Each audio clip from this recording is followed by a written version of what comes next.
Huwag kayong masyadong mag-alala. Hindi naman talaga makakapasok itong si Kibuloy. Malabo yan. Sabi nga ng mga netizens, isa lang daw ang pinakarason kung bakit hindi nila iboboto si Kibuloy. Isang-isa lang. Ang pinakarason daw ay dahil matitino pa ang mga kababayan natin kahit papano. Totoo yan. Pero sabi, eto nga, bakit daw tumatakbo nga itong si Kibuloy? Hindi lumabas din ang totoo. Eto naman talaga, matapos mong angkinin ang buong mundo, tapos ano, mangingimi ka pa bang angkinin ang buong Pilipinas ay naangkin mo na ang buong mundo, di ba? Ganun ang gustong gawin na itong isang ito eh. Yun nga, bakit daw tumatakbo?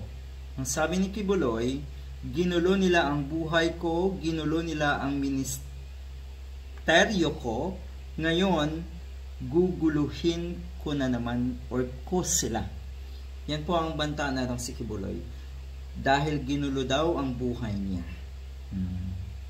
Talaga po bang merong nang gulo sa buhay niyo?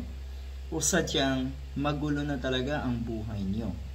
Dahil ang nakikita ng mga kababayan natin, ginulo niyo po ang buhay ng napakarami niyong nilinlang ng mga tagasunod. Ikayo po ang nanggulo sa buhay nila. Ito pala daw ang dahilan. Kaya kumukandidato ay si Kibuloy para manggulo sa ating bansa. At yung tipong para daw makagante. Kanino?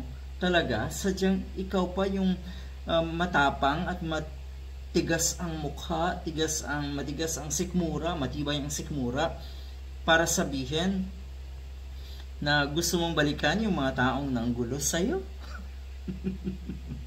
Ang lala talaga. Napakalala na ito. Yan po ang plataforma daw na itong si Kibuloy. Ang paghihigante. Hindi talaga makakaila sa mga na ang partido na itong si Duterte ay tumatakbo lang para isulong ang kanilang sariling interes. Gusto lang nilang kamkamin ang kapangyarihan para lang abusuhin ito at hindi pagsilbihan ang mga Pilipino. Totoo naman. Ito ay galing sa post ng isang loyalista. At ako'y naniniwala na wala naman talagang mabuting layunin itong mga nasa kampo ni Digong. Lalong-lalo na po itong si Kibuloy. Pero ulit-ulitin ko hindi pa po nasisiraan ng bait ang mga kababayan natin. Para iluklok ang isang Kibuloy na most wanted at napakaraming karumal-dumal na kinahaharap na kaso. Nakakulong sa ngayon.